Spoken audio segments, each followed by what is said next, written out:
everyone, I'm Nitsahone, and it is Thursday. That means it's time for another draft video. And actually, if you live in the United States, this video should be coming out on Thanksgiving, so happy Thanksgiving to you. May you eat as much as you can without harming yourself. That's probably what I'll be doing the day this video comes out as well.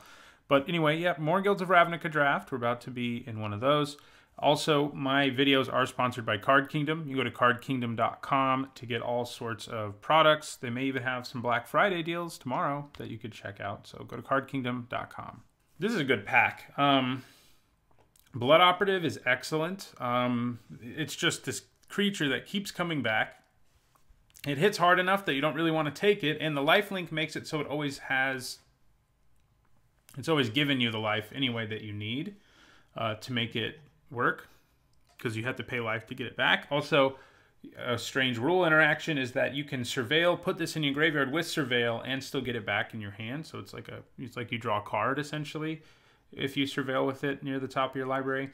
But this pack also has Capture Sphere, which is really good, and Dimir Spybug, which is also really good. But I think Blood Operative is just better than Capture Sphere. I do think its card, maybe some people are underrating just because its inevitability is stronger than it seems. But the thing about Blood Operative is, even in a fail case where, let's say, I don't end up in Dimir at all, even in that fail case, Blood Operative is good. Dimir Spybug, not so much. It's true of Capture Sphere too, but I do think Blood Operative is just better. The ability to come back is pretty nice. Okay. So I'm a pretty big fan of Crawl Swarm. I mean, not ideal to be second picking it, which I think is what we're going to do here. Unexplained Disappearance and Crawl Swarm, I think, are the two best cards in this pack. Fresh Face Recruit can be pretty great in the aggro decks. Same with Ornery Goblin. They're both very nice 2-drops for aggressive decks. But I like the Swarm enough. It sort of synergizes with Surveil too, because you can get it back. You could also discard Blood Operative to it and then Surveil and get your Operative back later. And it just hits really hard in the air. And it demands to be removed usually, and the fact that it can keep coming back is pretty annoying for your opponent, that is. Interesting. So I like Flight of Equinox a lot. If one ends up in a Selesnya deck, I do think it's the best non-rare win condition for those decks. And it's just miles better than everything in this pack. The black cards here are both mediocre. I think Veiled Shade is nigh unplayable. The Vapors is at least a good sideboard card. Piston Fist Cyclops is pretty nice too. But no matter which color we decide to take here, which of the best cards we decide to take here, none of them are guilds that are actually supported in the set. So whatever we take here, we're probably not going to be playing all three of these cards in, is what I'm trying to say. I think I like Flight of Equinox the most. Green looks reasonably open, and one of the things about green is it often is very open. So the trick is getting the good commons and uncommons, but getting decent commons isn't that hard. Okay, so here we have an option between Whispering Snitch. We also have Narcomoeba, who's sort of like Blood Operative, but it may come back. We also have Muse Drake and Radical Idea. So I'm leaning towards the Snitch. Worth noting, Flower Flourish is also really good. If we want to think about going in this direction. Is it the best card in this pack? It probably just is the best card in this pack. Should I push Surveil and take, Whispering Snitch, or think about going green-white? It's not an easy decision.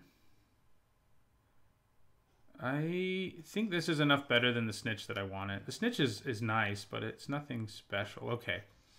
We have another Flower Flourish. We also have Glowspore Shaman, who if we went Golgari would be pretty nice already with the two creatures we have. We keep ending up in these awkward situations, though, where we have to choose something. The good news is we probably play Flower no matter what if we go Golgari, because it can still search up a forest. Maybe we end up splashing white for something like Flight of Equinox, then it's even better. And I do love Glowspore Shaman for setting up graveyard shenanigans. It's the best way to do it in this format. I could take a second Flower Flourish and keep pushing in this direction. Which, if I do that, that also works for a Golgari deck, potentially. This decision's hard. I'm running out of time. I'm going to take another Flower Flourish. Okay. Well, more not especially good black cards, so that's good to know. Erstwhile Trooper's okay. But I do think Prey Upon and Parhelion Patrol are just better. Right now our deck doesn't take great advantage of Prey Upon, it's worth noting. But it could at some point.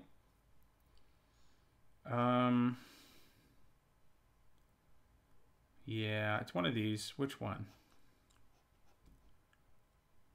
I think I'm going to go with Prey Upon.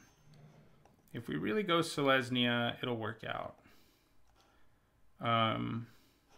Like with stuff like Siege Worm, for example, which I think is what I take here. I could take a Golgari Guildgate, which would let us splash Crawl Swarm, but I'd rather have it go the other way and be splashing something like Flight of Equinox than splashing Crawl Swarm. So I'm leaning towards this Siege Worm, yeah.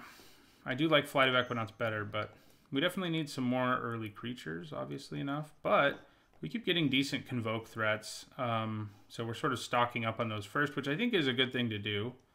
And I think I take that Colossus here. I don't love it either. I think Siege Worm's usually better than it. But, I mean, I could take 2 drops or Righteous Blow, but I think this is fine. I think we go with this guy. We'll stick him there. Okay, I like Centaur Peacemaker okay. Probably more than Loxodon Restorer. There is a Lotleth Giant that came all the way around, so maybe pushing Graveyard stuff would have gone better. Another Prey Upon. Might just take... No, I'd probably take Fresh-Faced Recruit. We can play it in our deck, obviously. It's a nice little early attacker, and it can be convoked later. All right, so yeah, reasonable green cards came back to us. I feel like I like the Okapi a little better at this point than the Ceratok, because we need lower curve creatures to power out these things. And look, we got a Ceratok anyway. Could also take a Guildgate, which may just be the right idea. It opens up, it makes our mana better, and Ceratok's not exactly a world beater, so I think I do, and I got one anyway, so I'm glad I did what I did. Erstwhile Trooper came back. That card has just not been that great. I mean, playing 1 in your Golgari decks is usually fine, but I don't usually want more than that. You go here. And you go like here, because I'm not going to use your Flourish half as much as the Flower half. Oh, man. Look at this pack. Guess someone should have been playing black. I still could, it's worth noting. And not just as a splash. I could still move straight up into black. So Charnel Troll's great. It's one of the best payoffs for having a full graveyard. So, like, you know, the Shaman that we passed would have been really good. I'm leaning towards, though, taking Price of Fame. It's probably the best removal spell in the format, at least monocolored one. And we already have a few black cards, and it's easy to splash. And all of those make me want it. Charnel Troll needs a little bit of work. And if we're not a legit Golgari deck, it's not going to be as good as it could be. I think pack 1, pick 1, I would take Price of Fame here too. Also worth noting, there's Watcher in the Mist and Justice Strike. All 4 of those cards are things that you first pick sometimes or frequently. In the case of Charnel Troll and Price of Fame and Justice Strike. So yeah, we'll take Price of Fame for sure. Night Veil Predator. Can we move into that? I'm just kidding. I like Iron Shell Beetle. Do I like it more than these other things? Yes, I think I do. Yeah. Iron Shell Beetle it is. Ooh, another Flight of Equinox. That always makes me happy. I'm grabbing that. Just to be sure, yeah, that's what we want. Probably lets us cut like World Soul Colossus. Like, this is all we need to win the game. What we really need, and I think I've said it several times, are more early creatures to really get there. So, if we went Golgari, wow. Wow. Another Charnel Troll. Well, that is interesting. I think I'm going to take it because with the 2 flowers, splashing Flight of Equinox is already really easy. Like, it's something I said earlier, but then it seemed like white was giving us enough, but I don't know if it is. Especially because there's an okay chance we wheel the other Charnel Troll. I could also take Deadly Visit. It's worth noting, which is, you know, a good removal spell. But I think I take the Troll, and we see if we can get 2 of these bad boys. Right. Well, here we're going back to straight up Selesnya and taking Conclave Guildmage. It's just the best card in this pack anyway. So, you know, I'm going to try my hardest to splash Price of Fame. I may not do that for Charnel Troll. It just depends. But it is true that splashing white is way easier if we're, say we're Golgari and we can play 2 Flight of Equinox without without being too scared of it because of Flower. And we already have 1 Selesnya Guildgate too, so. Yeah. Guess I'll leave you in for now, but he is my least favorite of the Selesnya deck non-rare win conditions. No evasion is his problem. These 3 all have evasion. They're also more efficient, usually, than he's going to be. Rosemane Centaur. Yeah, all right. Sure. Call of the Culprit's okay, but it's a pretty mediocre removal spell and replaceable. It seems like Selesnya is where we're going to end up.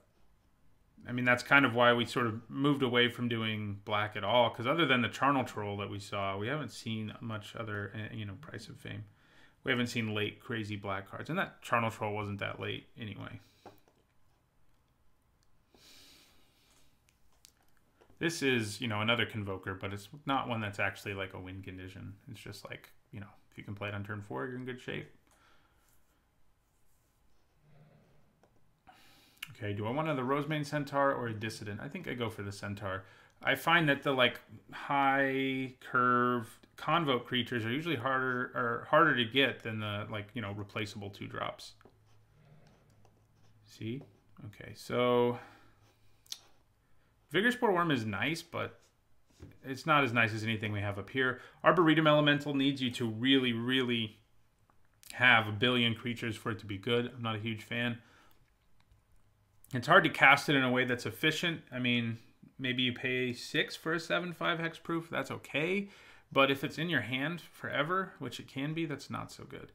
I'm going to take the Dissident. We just need more early creatures to power out our later Convoke things. I think we take another Guildgate here over Pack's Favor, which hasn't really impressed me. Here I think we take Sprouting Renewal over a 3rd Guildgate.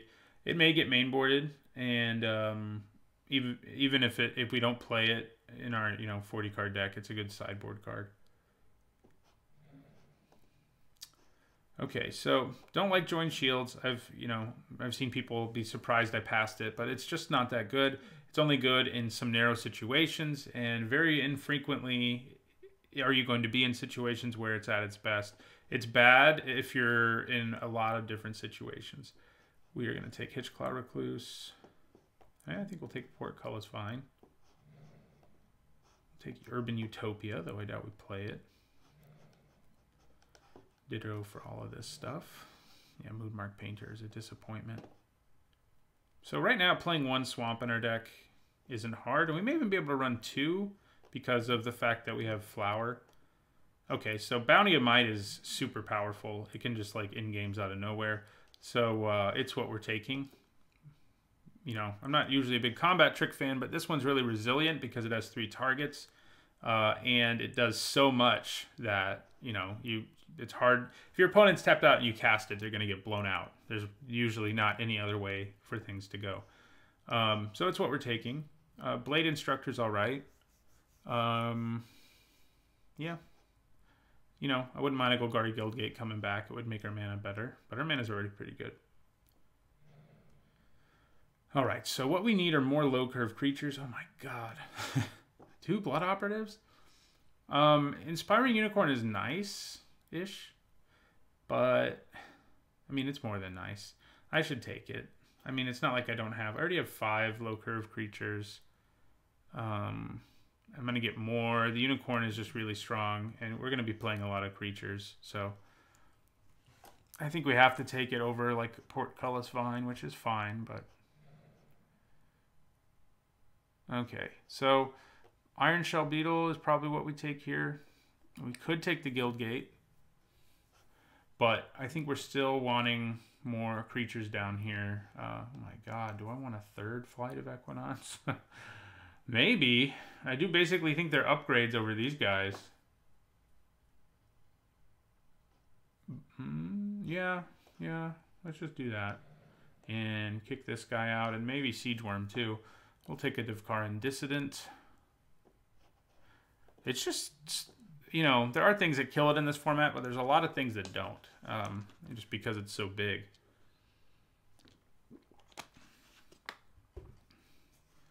So we're at 1, 2, 3, 4, 5, 6. That's probably plenty. Probably don't need to run the Vine. Is Prey Upon actually good in our deck? Well, I hope so, because we don't have that much removal.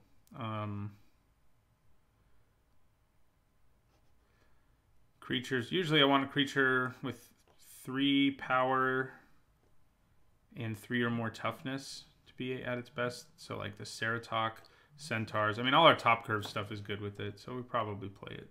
I think we take another Recruit here over Hitchclaw Recluse or Okapi. It's a nice 2-drop.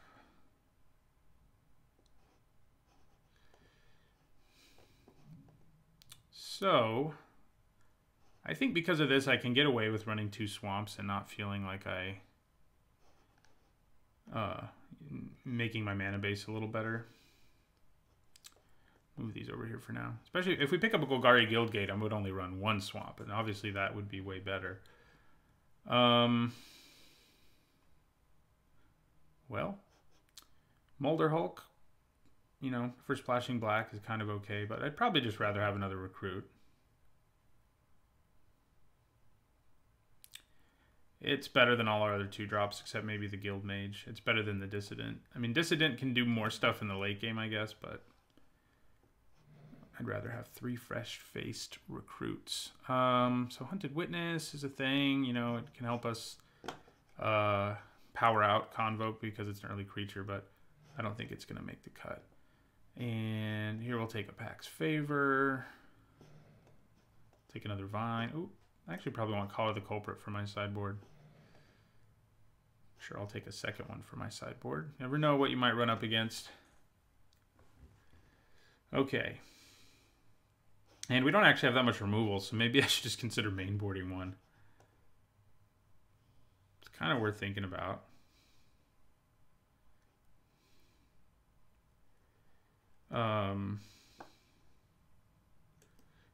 We got very few mono white cards, so, you know, I don't think white was ultra open, but 3 Flight of Equinox is going to make me pretty happy I'm in Selesnya, I have to say. And we've got a nice aggressive curve, so, you know, seems all right. So Iron Shell Beetle or Generous Stray? I think I like the Beetle more. Maybe I could use something like Generous Stray. They're both good. They're both nice because they give you value in addition to being like Convoke bodies. I'll take a Stray here. Another Vine. You have a lot of Portcullis Vines. Okay. And that Molder Hulk came back. So, I think 2 swamps is fine. And I think we want to run them for Price of Fame.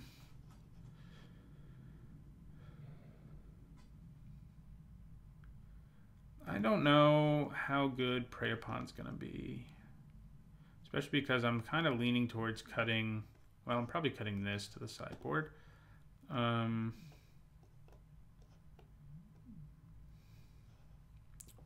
Yeah, we just have so little removal. It's going to be good with some of our cards, and I guess that's enough.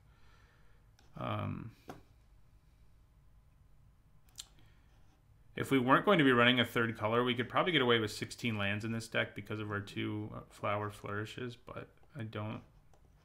Because we're splashing black and because I think we need to, because we have so little removal, I think we need to leave it in. Peacemaker, Okapi, Ceratok. I mean, I think I'd rather have the Peacemaker. And then I'd probably cut a Dissident. Yeah. All right, so Do we want to bring in other Convoca? I don't think so. I think these 4 are good. We've got 18 creatures in our deck, which is plenty. And then we have these 2 Guild Gates, which enables me to run 2 Swamps without feeling... I don't need any mountains, thank you. Yeah, so that gives me 8/8/2. That's not bad.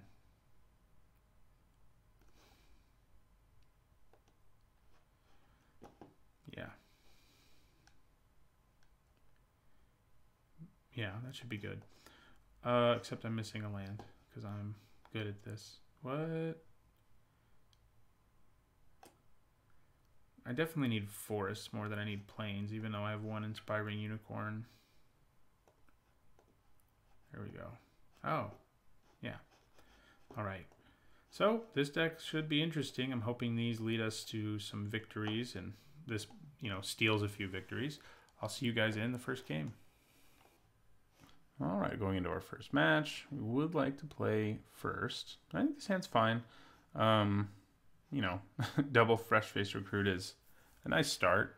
It's not a start that most of the time your opponent's going to have an easy time stopping. Having Flower is kind of weird. I could have used it there, but I have plenty of time to figure out, like on turn 3, I can decide if I still want to use it the way that you would think I would, like, which is to say to find a plains. But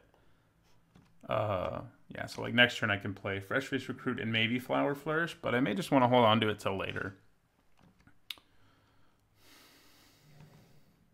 Till I can use the, you know, pump your whole team half of it.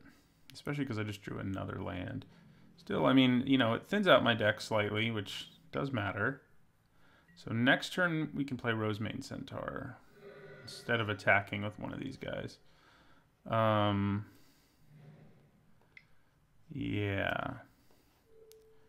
So yeah, I think we just hold on to it. I mean, we're not that far away from being able to cast it, honestly. See if they can play a blocker yet. Oh. That card's good against Fresh Face Recruit, that's for sure. Ouchies. 2 for 1. Okay. You can't even play my Rosemane Centaur now. It feels good. In my turn.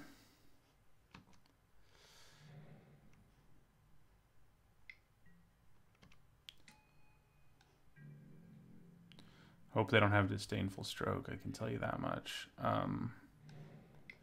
Yeah, I think we still just play him. Yeah. They have Disdainful Stroke. Ah, they have it. God, I hate Disdainful Stroke. Seems like they always have it. Always. That's not true. It's confirmation bias. But there are plenty of times when I've said, I bet they have it, and then they didn't. But it is a frustrating card, especially for Selesnya. It's like, really? Okay. Ugh. Normally I'm happy to see that card, but the way our opponent's been treating us. So, I could use another land right now. If I search one up, play it, there's a chance I can play Flight of Equinox next turn. But, yeah, I'll just end my turn there. We can actually use this ability for a while if that's what we want to do. Oh, our creature's dead, isn't it? No. Okay. But that is a creature that can actually... Well, this can attack too. Everything can attack right now. Yeah, I guess if I got a land there, I could have been ready to use this ability next turn for sure. About to be dead weighted though, I bet. I'm just guessing they attack me with both of these guys. I am going to take 5.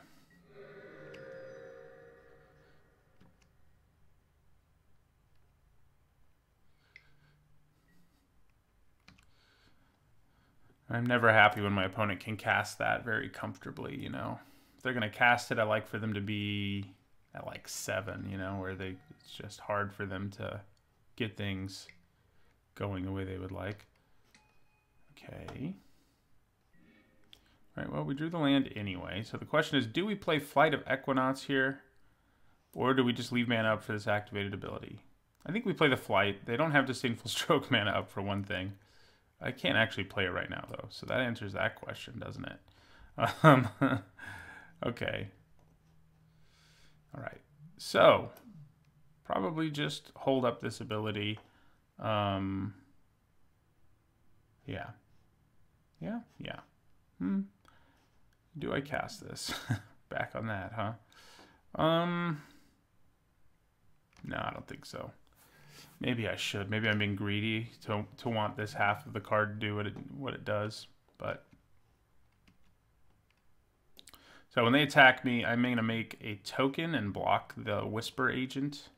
That's my plan here. And then we take like 4. They could make it unblockable, but I still make the token at the end of their turn, which, yeah, it'll be a little less impactful, but okay.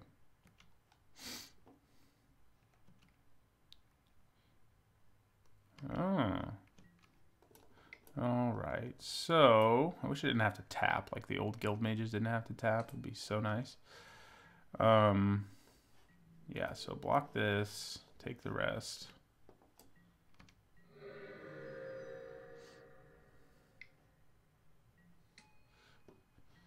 Dowser of Lights. Okay.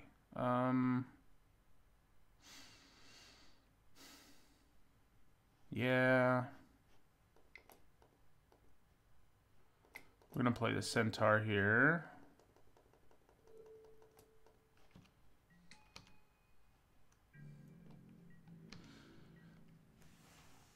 Does not feel so good so far. That early Mephitic Vapors really ripped out our chances of winning. Passwall Adept is going to be nasty here. I mean, they can make 2 things unblockable and almost kill us if they really want to.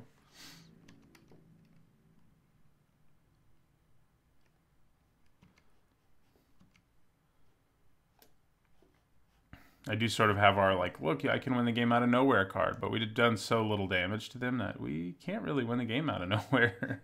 We're going to take the 5.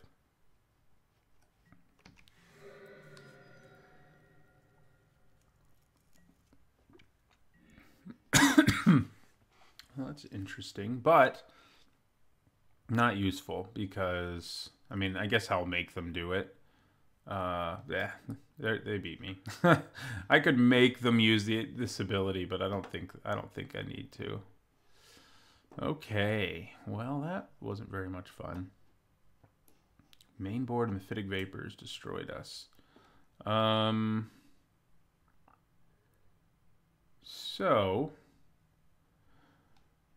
knowing they have at least one main board, they might even cited another one, does kind of make me want to take out Fresh Face Recruit, but it's literally our only creature that dies to it most of the time. Iron Shell Beetle can if it puts the counter elsewhere.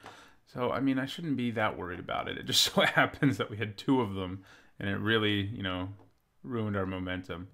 That doesn't seem like we need Sprouting Renewal to me. The Vines aren't bad. Call the Culprit. Maybe I bring one in. It kills a lot of their creatures, including the Dowser. But, no, I don't think so. I think we're fine. I think we'll do better. Maybe. All right, I would like to play first. Not the greatest hand where you get your 2 of your monsters. I do get to search for a land, but yeah, I think we still have to mulligan this. Oh my god. Okay, we're going to keep this. Put that on the bottom. Hope we draw something, you know.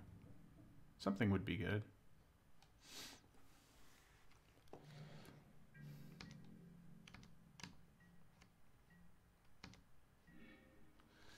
Okay, well, It's not a forest, but we can do this again. They probably have Mephitic Vapors again for our double fresh face recruit.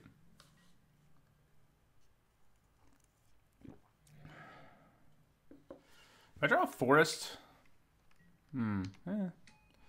well, that makes Mephitic Vapors less likely because they decided to play their child, and it also makes it a little less devastating. Are you kidding me? We have 2 swamps in our deck, and we drew them both back to back. Wow. I mean, land's a land, but man, that's a little frustrating. All right, so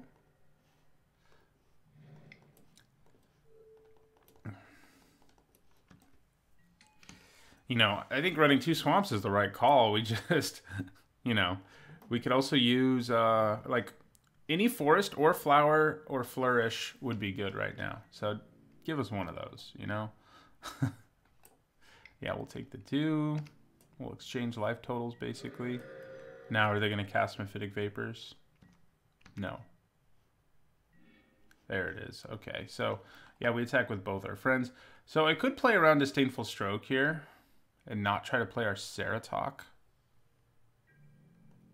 which might be a good idea. I mean, we have enough other things going on, but at the same time, if they're going to do something with Disdainful Stroke, Wild Ceratok's probably a pretty good choice for us. So I think just trying to play him is good. Yeah. I think they have Whisper Agent. Oh no, they have Unexplained Disappearance. Okay. Works for me.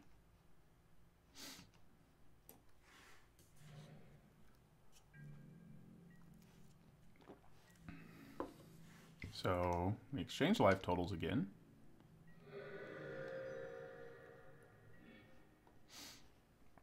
All right, we're going to attack with both our guys.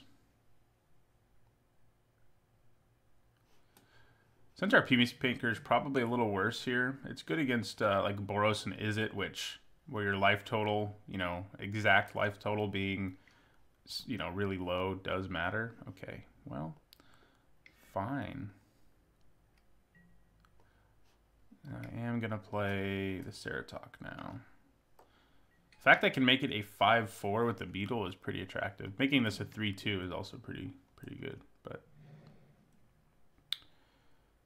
do they play like Dowser of Lights here? That card is so funny because, you know, 5-mana 4/5s are usually some of the better vanilla creatures in Limited. But it's like way good in this format because the Dimir decks are so good and like they need win conditions. And sure, you'd rather have like the Sphinx or the Watcher in the Mist, but you know, Dowser of Lights gets the job done, and he gets it done a lot better than I think anyone expected. All right, so we're gonna try to take down this thing with our Ceratok. Put the counter there. End our turn.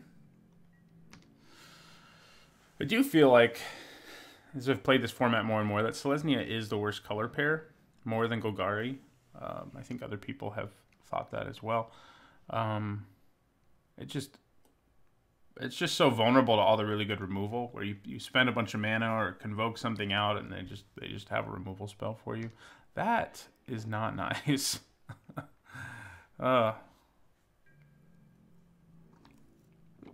I mean, I definitely block Child of Night if it attacks me here, but I don't think I block the Dowser at this point. They are running out of gas over there, so there's that.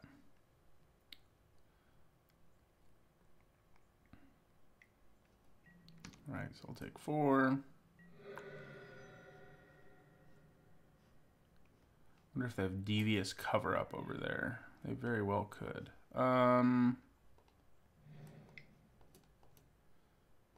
We'll replay our Ceratok, try to. It looks like we get to.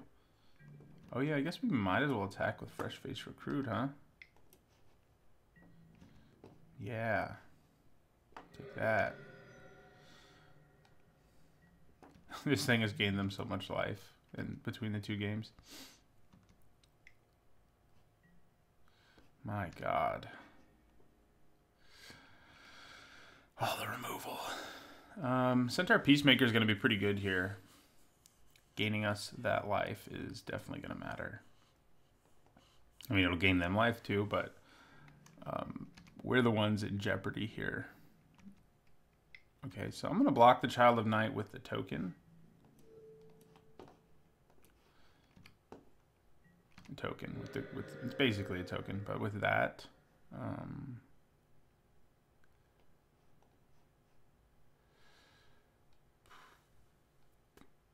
so they're doing something else, of course. Okay.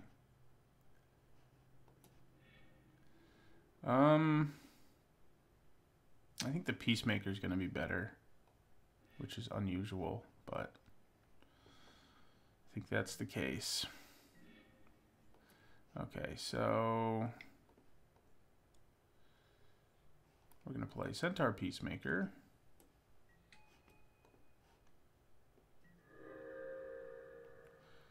And Fresh Face Recruit.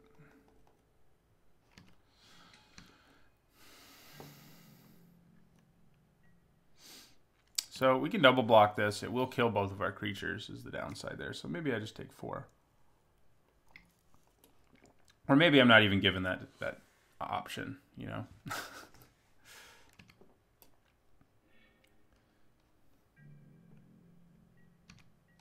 Dowser of Lights backed up by 1,000,000 removal spells is formidable, which is kind of what my point was earlier, where it's like, wow. Okay, so Iron Shell Beetle. I'm going to make you a 4/4, my friend. I'm going to end my turn. We have both our swamps, but we don't have double green. Price of Fame would be nice, right? Oh, dear Lord. This is like the optimal Dimir deck. You know, you don't even need to have Surveil synergies. They don't have them, really. They're just like, I have every removal spell, every bounce spell, all the interactive cards one could ever want. I'm leaving Iron Shell Beetle in play because if we draw green, we're going to want to do something with Bounty of Might. 3, 4, 5, 6, 7. We're off again by a single mana. Maddening. Maddening, I say. Okay. Well, I think we got stomped here in match 1. I don't think they're all going to go quite like this. Most opponents aren't going to have like 15 removal spells. So yeah, we have to block the Dowser or die, which takes Bounty of Might off the table, really. We go to 2.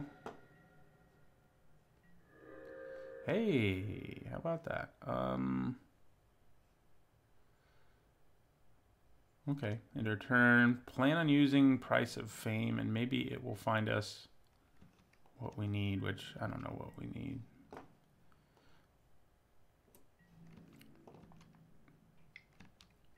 Any creature.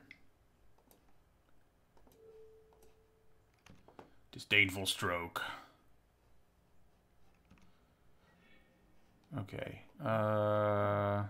You do give me the land I need, but I'm going to be at 1. So it doesn't matter if you can get me a land at this point. So I'm getting rid of both of you. We're going to 1. Man. 3, 4, 5, 6, 7. Again, 1 mana short of Flight of Equinaughts. All right, well. Didn't go well. See how we do in the next one. All right, second match. This hand is pretty good. We do have 2 of our big guys, but we also have 2 creatures we can already play. And yeah. Oh, probably playing Boros, which I think is probably a better matchup for us than... yeah,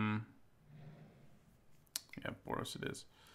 Than what we just played, but it can be pretty scary. They are curving out over there. Probably getting ready to mentor some things. I'll play the Dissident. I'm more willing to trade it for this thing than I am the Guild Mage. It is hard to want to trade early because we have 2 cards with Convoke. And for that reason, I think I'm just going to take this. We have 3 actually with Convoke. Yeah, there's the Mentor. Okay, so here's what we do. We tap this, cast this to get a forest, play Conclave Guildmage, then play the forest. It's the best way to play a land drop here and be able to do both of these things. So flower for a plains, yeah.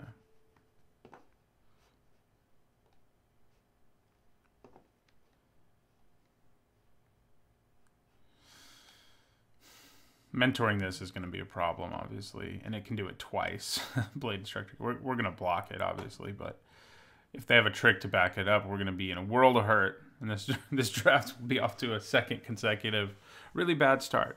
And it's not a good sign that something that minor is a bad start. So, you know, I think our deck has some problems. Certainly felt like it did in our first match. Okay, so yes, plains. Probably should have done it the other way because we're going to need double green. So hopefully that doesn't come up. Yeah, and then we're going to play our Guildmage. All right. So if they have a combat trick to back up, you know, they've played 3 commons, and they might play a common combat trick. And if they blow me out when I try to block them, we'll be pretty close to trouble. so that's kind of a problem. We can play Rosemane Centaur next turn. Oh, they're pumping the guy on the ground. I am very happy that that's the case. Yeah, we'll block. Combat trick. No. Okay. I feel like we're in this. Okay. Play a bunch more creatures. Sure. There's not a mentor in play anymore, at least. So I think we play our Centaur here. Which, you know, tapping down one of your blockers against Boros isn't very much fun usually. But the Rosemane Centaur is big. So he can mess stuff up on the ground at least. Yeah. So that was the right move. You know, making it so that's all they're attacking me with seems pretty nice to me. So I guess I just play both of these recruits. 4, 5, 6. Yeah. We don't have enough to play Siege Worm or... Luckily, even though we don't have green, Conclave Guildmage can essentially tap for green. So...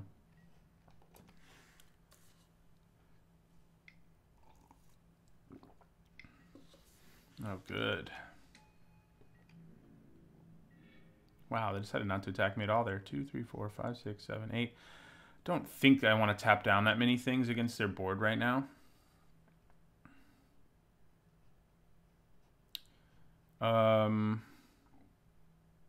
But I think tapping down, I think Siege Worm's the better move here. Yeah. So we'll tap this for green. And these guys are going to tap, and we'll play Siege Worm. There's definitely a situation, you know, where, what's it called? The Cosmotronic Wave would be brutal. That's what makes this deck so good. I think I said it last time I drafted a Boros deck. It's like a pile of commons, and it's hard to stop. That's for sure.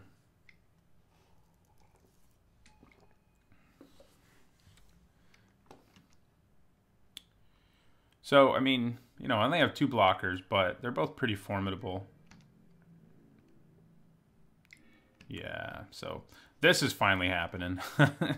We were glad when it didn't happen earlier, but now it's happening. Okay, so I'd rather use you, I guess. So get in there and block, my man.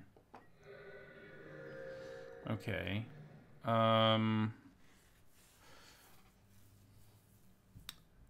So 8 mana. 1, 2, 3, 4, 5, 6, 7, 8. Except 6, 7, 8. Yeah, so I think we just cast this.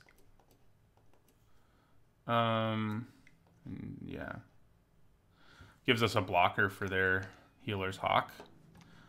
So I feel like we are locking down the board quickly here, and maybe eventually can turn the corner into us being the aggressor.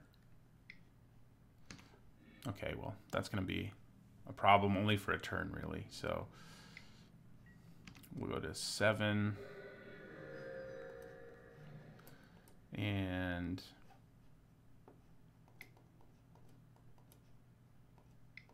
play another one. End our turn. Be great to get the additional green for Bounty of Might at this point, because it will tear our opponent up, most likely. Okay. So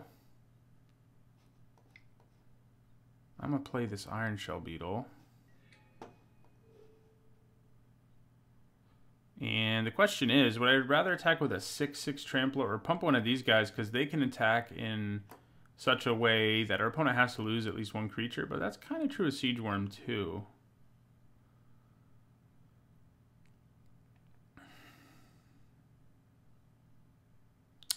It is kind of true. Yeah, let's pump our worm. And let's let him attack.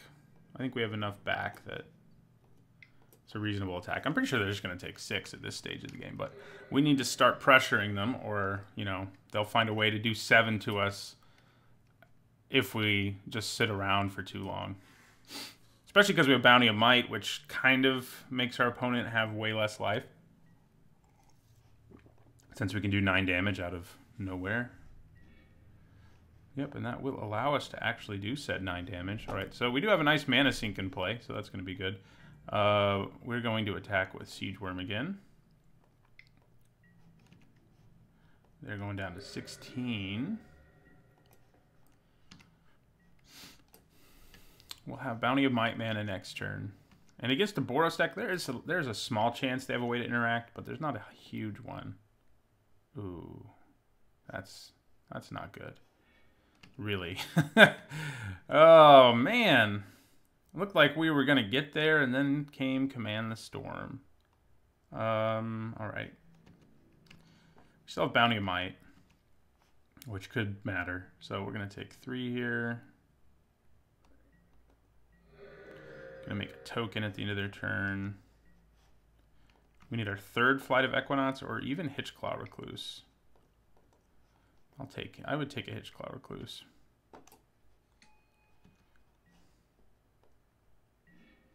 Ooh.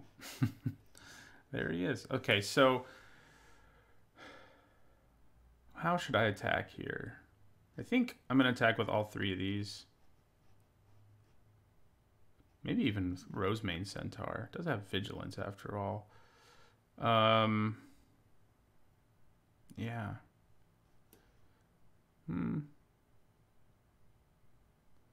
And then, so if I just attacked with this and they just take it again, I could hit them for 15. So if I attack with more things that put them in an uncomfortable blocking situation, I'm obviously even better off. I have a better chance of just KOing them out of nowhere. I can even give them... No, I can't give them Trample and cast Bounty of Might. All right, so let's attack with these.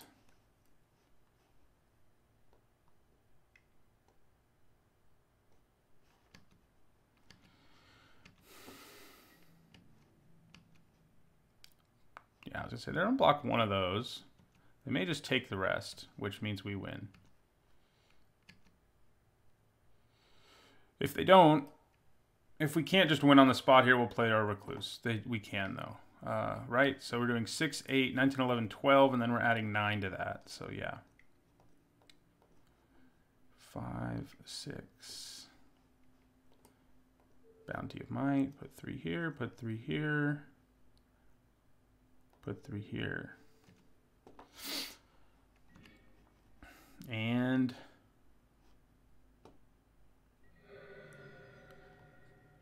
first strike damage, then the rest. All right. Well, we stole one game with that card. We knew it might happen. Is a card like Hunted Witness worth it here? Definitely need that Recluse.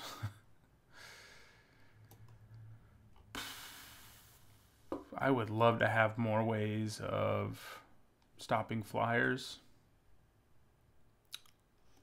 That's for sure.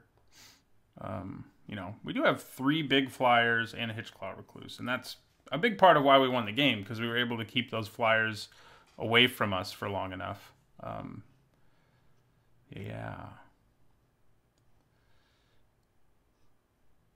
All right. Pax Favor is kind of interesting because it could potentially save a creature from a big removal spell or whatever, but I don't think we need it.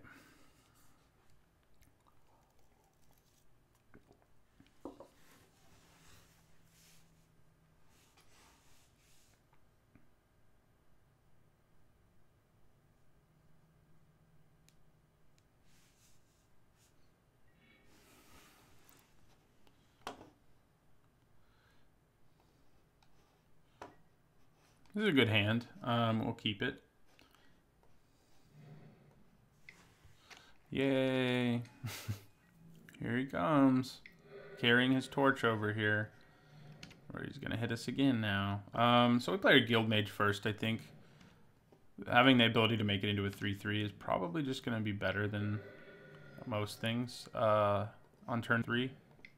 Than as opposed to playing a 2/2 Beetle and then a 2/2 Guild Mage. I think 1/3/3 and 1/1/1 is usually going to be better. That's what I'm trying to say here.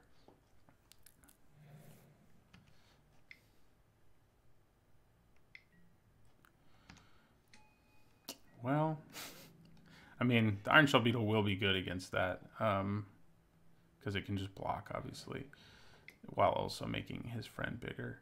I think it's going to be better to make this a 3/3. Especially because this can trade for a card without too much effort right now. So, Flower or Flourish. Do I want to use it here? I don't think so. Next turn, we should be able to play our Rosemane Centaur. Because I'm just planning on blocking with the Beetle. Actually, I can block both of them. What am I talking about? Yeah. So this actually sets up really good blocks against Blade Instructor, Torch Courier. So they may just not attack us. They may also kill something. No, just Hammer Dropper. It's not quite as easy to rid myself of, that's for sure. They do not attack us. Okay. Well, we're going to play Rosemane Centaur here. So this is going to be a lot harder to effectively block, I can tell you that much, because this will become 4 power. This will become 2.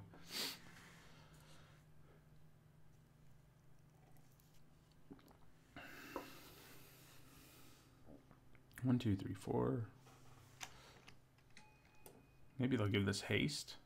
Torch Courier is kind of useless, so giving this haste and being able to mentor it to a 3/2 is, with First Strike, is pretty good. But at the same time, Rosemane Centaur can still just eat that for breakfast. Wow, they didn't attack. I did not expect that. 1, 2, 3, 4, 5, 6, 7. I don't want to slam the Flight of Equinox just yet. I'm gonna play Generous Stray first. Okay. 1, 2, 3, 4, 5, 6, 7, 8, 9. Then we'll have a 10th mana in play. I'm trying to decide yet again if I want to use the flower half of this or not.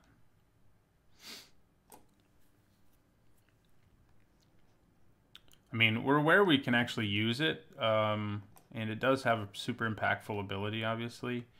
It would make our whole board pretty scary, especially if we also give them all trample, which is a thing.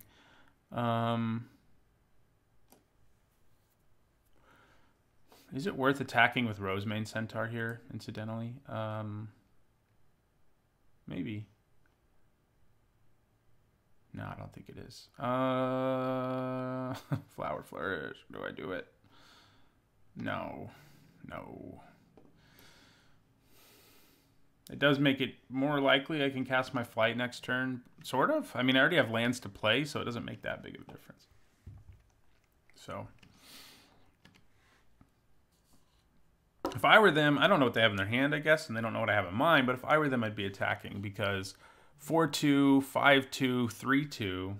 I mean, I guess their creatures would die, but I'd have to give stuff up, and I'm a deck with a bunch of Convoke, and giving stuff up is a good way to slow me down. Yeah, I guess now that I'm thinking about it, I understand why they're not attacking. It's usually good when you can make a Boros deck not attack you, though. It's a good sign.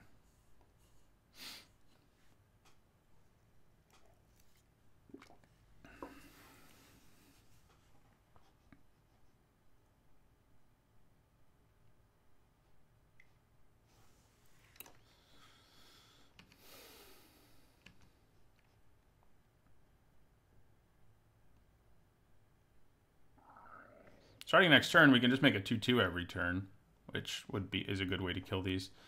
I probably try to play my Flight of Equinox, though. We're at a high enough life total that tapping a bunch of creatures against them isn't as scary as it'll be later. Especially if they don't attack me here. I mean, it won't be that hard for me to play my Flight of Equinox. I can leave up Rosemane Centaur and have Flight of Equinox to block. Which, granted, does mean Hammer Dropper basically has free reign for a turn, but everything else would still die in combat.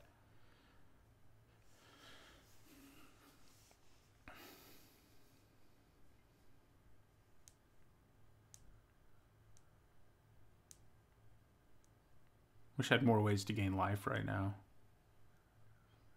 Or any ways? Do I have any ways to gain life in my deck? I don't think I do. Don't think I do. Okay. That is actually going to probably do something here? No. No, it's not. Okay. 1, 2, 3, 4, 5, 6.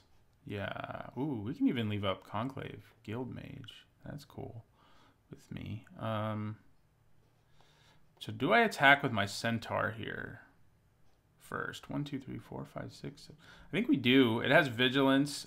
He has to block it either with just Hammer Dropper or with 2 creatures. And that seems pretty good to me. And if we can get the Hammer Dropper out of the way... Oh, they just decided to scoop. I'm cool with that. All right, 1-1. Let's see if we can finish up with more wins than losses. All right. Trying to finish up 2-1 here. We would like to play first. We have a mulligan. This one's all right. You know, we're going to draw more lands. I think we'd rather hit some more guys early.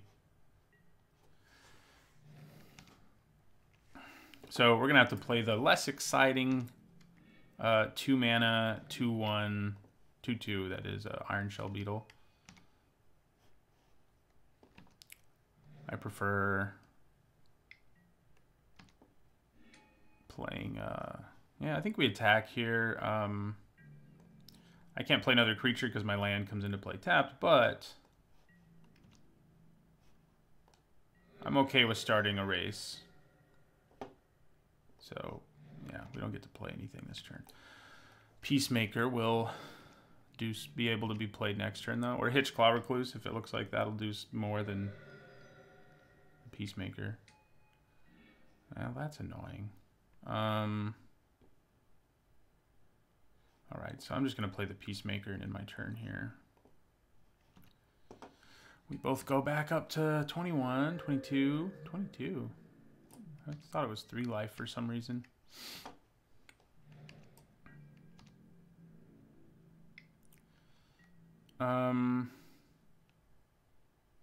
Worth it? Yeah, I think it's probably worth it. Worth trying to make them do something here. Yeah, that works for me.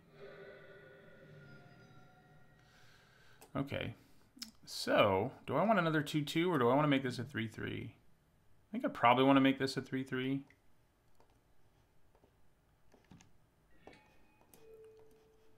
Because it can now block Fire Urchin really effectively. I said we were going to draw another land. We haven't yet. Oh, good. At least I have Hitchclaw Recluse in my hand. Yeah, so we're going to play the Recluse here. be able to hold him down for a while. You know, until they kill it with one of their many instants and sorceries. So this is a dangerous spot to try to slam the Flight of Equinaughts because our opponent is it, and the chance that they have counter magic is pretty high. And I would have to tap all my mana and all 3 of my creatures. So I think I'm going to hold off on it for now. I mean, granted, the backswing they can hit me with will only do, let's say they play a counterspell, so this is 2, 3, 4, 5, 6. But that's just such a huge tempo hit. Like, if I can wait until they tap out for something or tap more mana so they don't have, like, Devious Cover-Up mana available, I think that's better. Or wait until, like, if I play Guildmage and then draw a land this turn, it's not nearly as devastating. So I think we just play the Guildmage and end our turn here.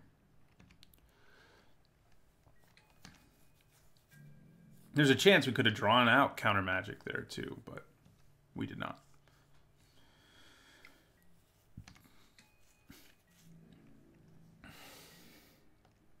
Okay, I think I'm going to try to play Siege Worm first.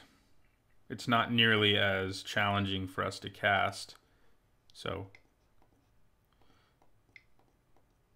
And then you two. Yeah, I mean, we called that. So. Yeah, so we'll end our turn. There's something to be said for just using this ability until we draw our Mass Pump spell. If our opponent keeps just leaving mana up anyway. Ooh. This is going to hurt. They're going to tap this, and then they're going to tap this, and then they're going to attack for a bunch of damage. Well, maybe they're not. Just attacking for a little damage. Alright, so let's try to do this.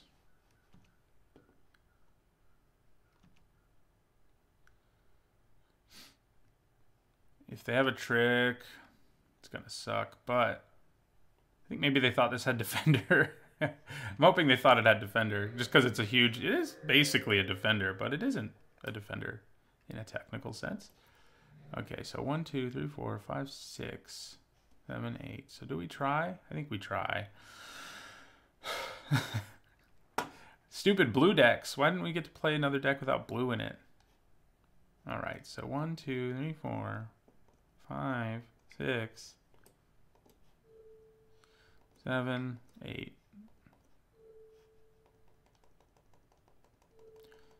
If this one doesn't work, please work. Oh, it worked. They can tap it down with Sonic Assault and hit us for a bunch, but it didn't. It worked, but it didn't. You know what I mean? These blue decks, filled with removal. Turns out they're pretty good. What a surprise. You know. Ugh. Okay. Let's see. Bounty of Might, 9, 10, 11, 12, 13, 14, 15, 16. Not enough to just win out of nowhere. Thought I should do that math before I make a decision here. So we take 6 and go to 3 here.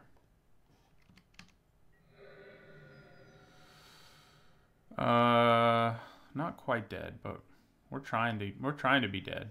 All right, so we're gonna play Ceratok and end our turn. Oh, they still have Sonic Assault in their graveyard. Yeah, we are. We're dead. If they realize that, I think they do. Well, they're not using it this turn. They may have a land.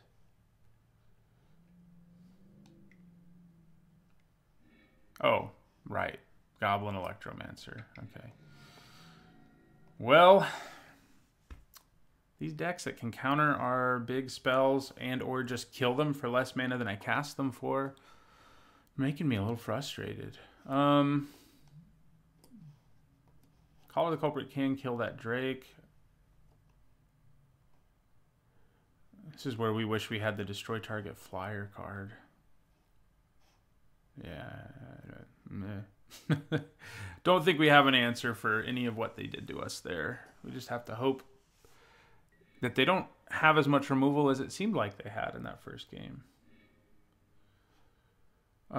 This hand's all right. I mean, could get really ugly. Oh, wait, never mind. We can search for a plains. It's not ugly at all.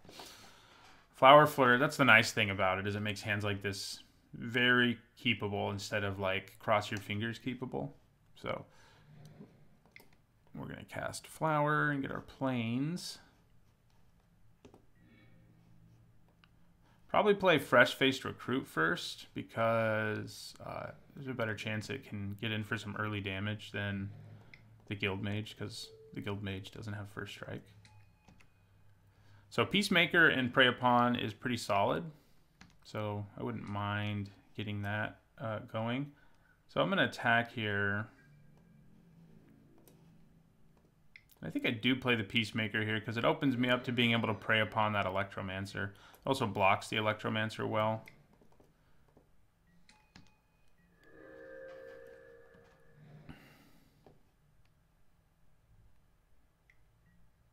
Okay. Yeah, so I think we go prey upon, kill Electromancer. It also makes it so this can't block, incidentally. We attack for 5.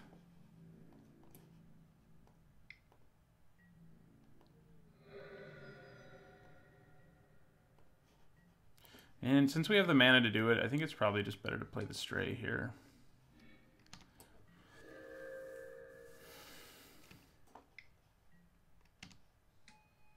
Isn't that fun?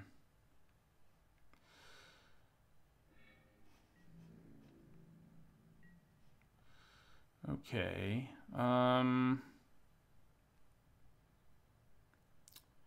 Well, Iron Shell Beetle to make this a 4/4. They can double block this, obviously, but I get to kill that, which probably isn't a bad thing.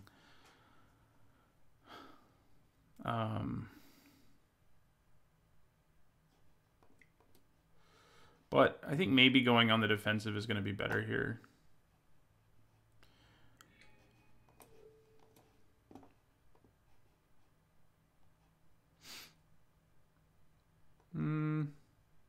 Is it? Nah, I think I'm going to go for it. Yeah. So we'll kill the Bodyguard. If only we had a combat trick right there. Get the Guild Mage out there. Yeah.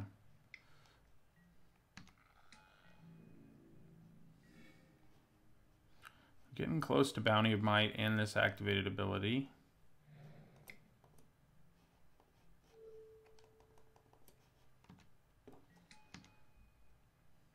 And we will end our turn. They had an aggressive start last time, and so far at least, they don't have that here. Well, that made things a little more aggressive, but yeah, I was going to say, I'm still not that scared. All right, so now we are in Mana Sink territory. We're in Bounty of Might territory. We can just end our turn and start going crazy with this activated ability, which I think could just grind us out the win this time.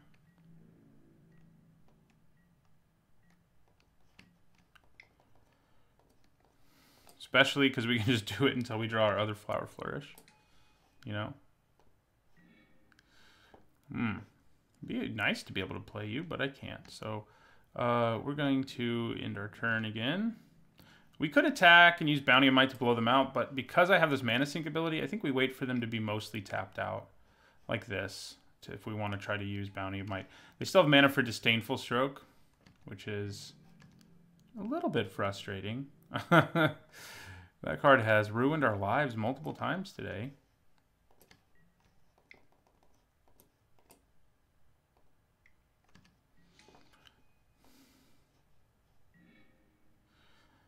Okay.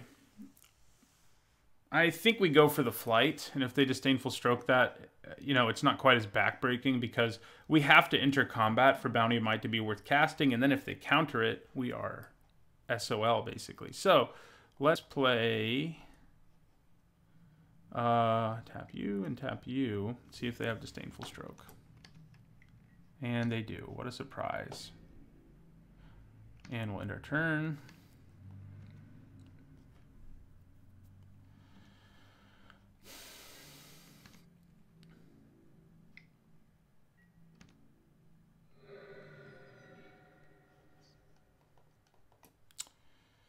Okay, they have 1,000,000 mana, so I don't feel comfortable casting Bounty of Might here.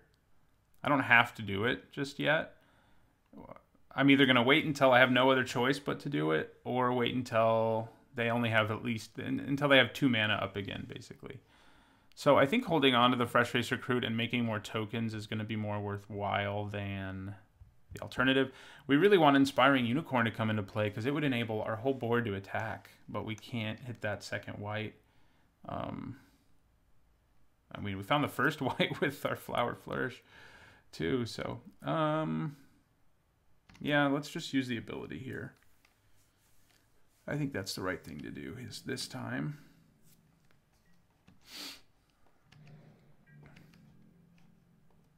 We're going to go to 20. So yeah, we want the Unicorn or other Mass Pump spell to really break things open here in an ideal situation anyway. I'm so annoyed at all their mana though. They could be bluffing, but at this point, oh, thank you. Well, we're going to find out if they're bluffing because they kind of have to counter this too. And Disdainful Stroke or whatever can counter Inspiring Unicorn just as well as anything. Ugh. So much fun. Okay. Counter Magic is devastating against this deck.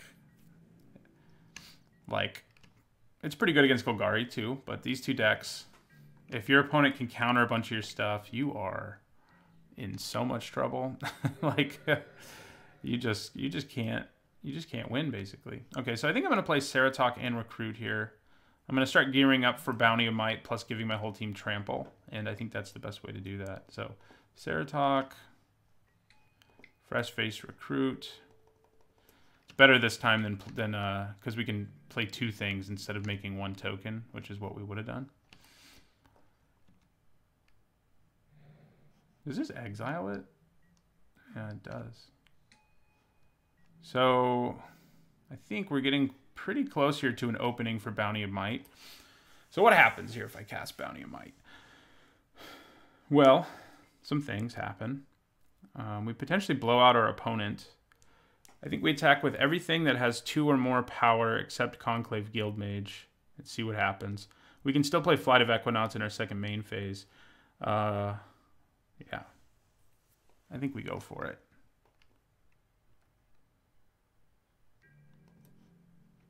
So attack, attack, attack, attack, attack, attack, attack. And end our turn. No, not end our turn, but pass to pass priority. That's what they call it. That's what the kids call it.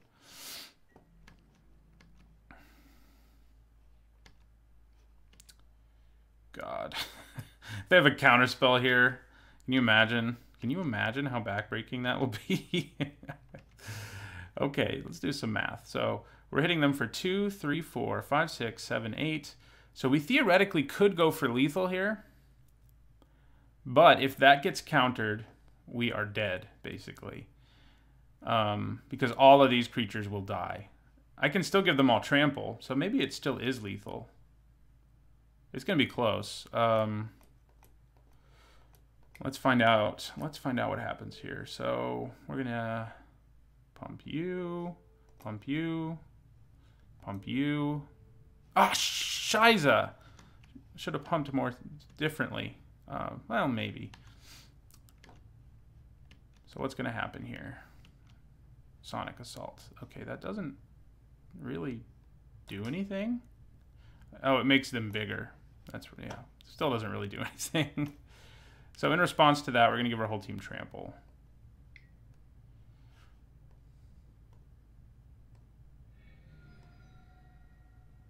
All right, this will be very nice.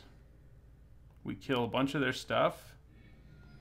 Don't quite kill them, but we do kill a bunch of their stuff. Yeah. That worked out. Now what?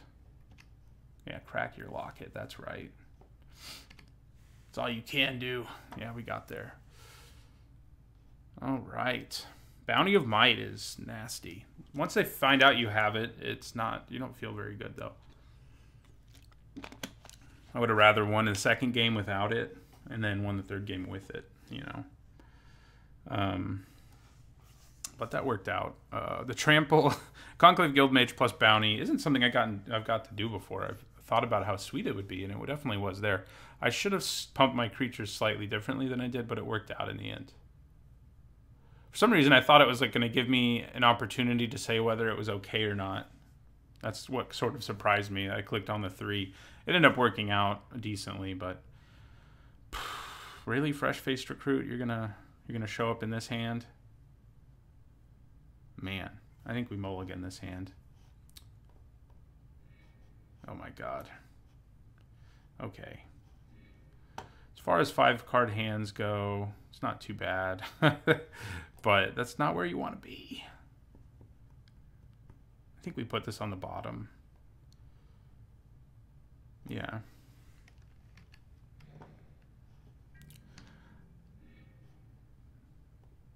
That first hand, you know, if we could go back, is probably the best keep. But what are you going to do? Well, we got all our colors. The only game we got our kill spell was one where it didn't really matter, our black kill spell that we're splashing. So pumping this with Iron Shell Beetle is usually pretty nice. I find it difficult to believe that that's going to like carry us. Yeah, it definitely won't now. It definitely won't now. Freaking Dimir Informant. Okay, so I think we actually play the Dissident here and see if we can do something better later with Iron Shell Beetle.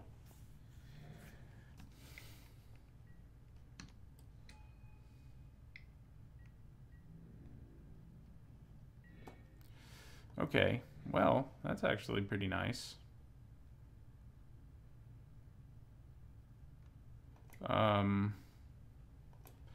Gets us closer to casting our Flight, too, which would be nice to do. So, who do we pump? I could make this a 4/3 first striker. That's pretty good, I guess. But if I don't make this a 3/3, it's not going to be able to block Fire Urchin very effectively. That said, I think that's probably okay. Yeah, so play another Beetle. Just go all in on this guy.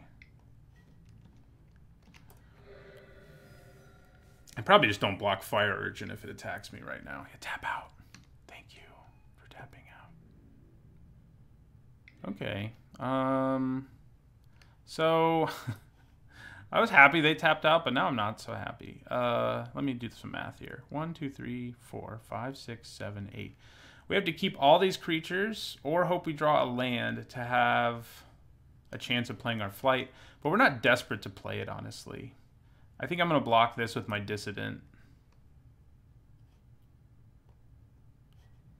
So I think we need to get rid of it before it mentors more things. And I want to keep more creatures for that reason. 3, 4, 5, 6, 7, 8. Yeah, we're just going to go for it while they're tapped out. We do essentially show them we got nothing else to do. We're in top deck mode. But we do have a huge creature that if they can't kill, can probably just win us the game. If they can kill it, not so much, obviously. But they got to kill this.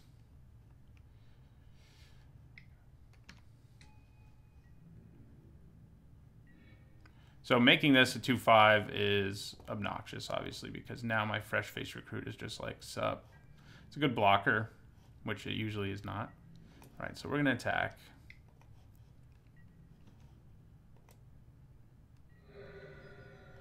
Play our Recluse, who's also a good blocker. If we can lock down the ground and keep attacking in the sky, I think we're pretty happy. We know they have Command the Storm, so that's something we got to be prepared for. All right, so drop them to 8, hopefully. We do. They're on a 2-turn clock now.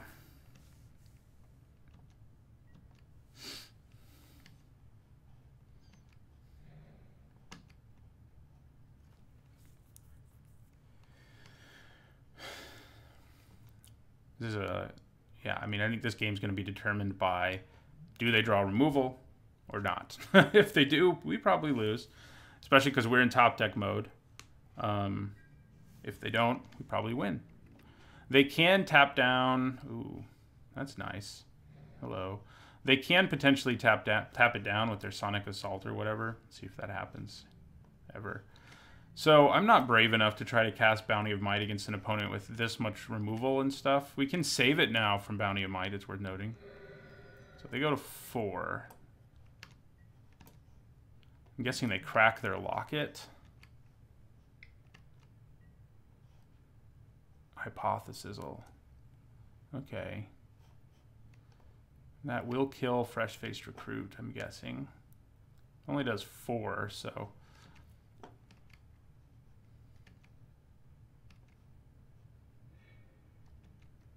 God, I wish they had cast that like while we were attacking. That would have been nice, right? All right. So they only have to pay 3 mana for Command the Storm, which is a little frustrating, I gotta say. Okay, they're digging some more, trying to find... Wait, why would you not cast Dispersal there? Oh, they don't have black mana, that's why. Dispersal would have been mean. So if they try to kill it here, I think I probably try to cast Bounty of Might to save it. I think that's what we're going to do. It's going to come down to this, everybody. Because we can't win with Bounty of Might alone on this board.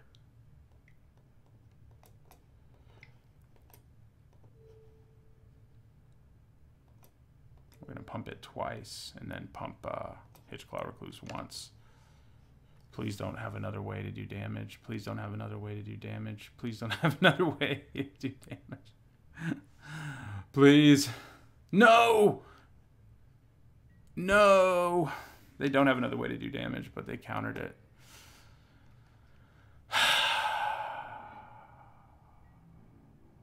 Well, like I said, it came down to that. Ooh, well, maybe it doesn't, huh? We are top decking champions. Now you need another answer. We do have 3 of them.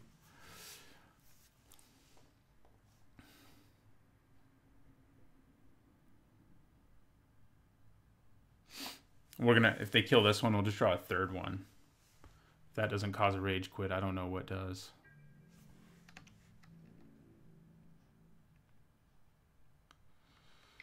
Okay, so I'm gonna take 3.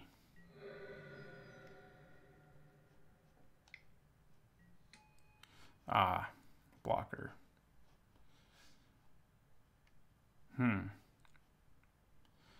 Next turn, it may be smart to start blocking, because they may have a way to do enough damage to me with, like, Gravitic Punch and the like. Especially with 2 Electromancers in play.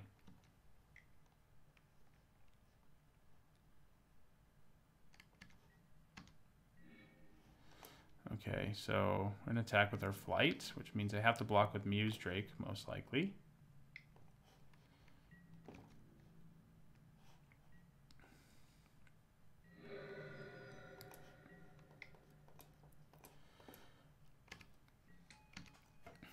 Get another friend in there, a big one, a big friend. If they crack this Locket, oh man, they're going to take out my Flight of Equinox using multiple things, so it seems.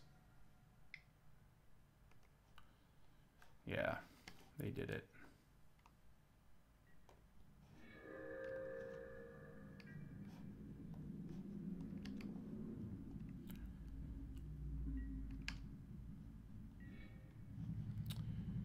So we just need to try to go wide now, I guess, but pretty disheartened that they took out both of our guys there.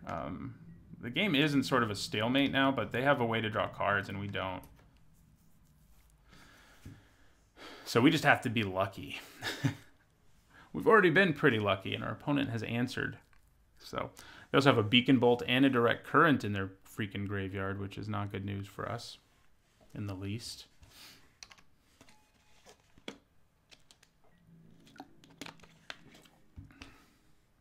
Do I want my opponent to go up to 7? I mean, or 8? I mean, I get to go up to 15.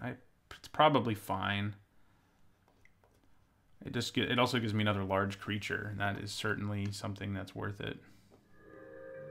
Let's just not draw another land this whole game and draw all spells. If we do that, we got a chance. Using Bounty of Might the way I did ended up feeling pretty bad, but I don't think there was...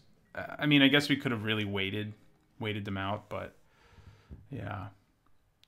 So we are drawing all spells. We got to draw Flower Flourish. Don't we have both still in our library? I think we do. Yeah, we do. That's kind of our win condition at this point. The Unicorn also pretty good right now. Gross.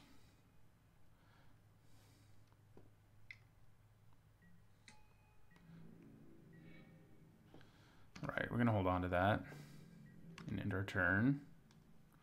So the stalemate has been broken by a 4/4 Crackling Drake. We do have a few ways in our deck to kill it, including Prey Upon and the black removal spell we're splashing.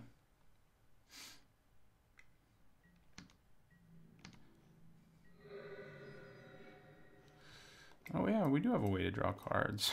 There it is. Or one way to do it. And there's that. Okay, well, are things going to work out for us? Could happen.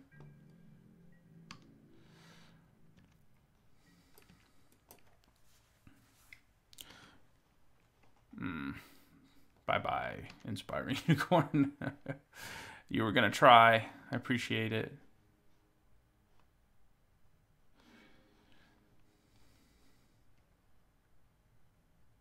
So 5 power now. I'm starting to think maybe I should just block when I get the chance to, because we know they have Sonic Assault, right? So yeah, I'm just going to do it while I can, because if they Sonic Assault that, we are going to be really sad. Okay. End our turn. So we have 2 swamps and we drew them both. Drawing both Flower or Flourish would be nice, but their deck just has all answers. Plus, they still have Direct Current and Beacon Bolt in their graveyard. Are we just dead now? I don't know why they didn't just Beacon Bolt. How many? Do they not have enough? Yeah, they have enough. Yeah, I think we're dead.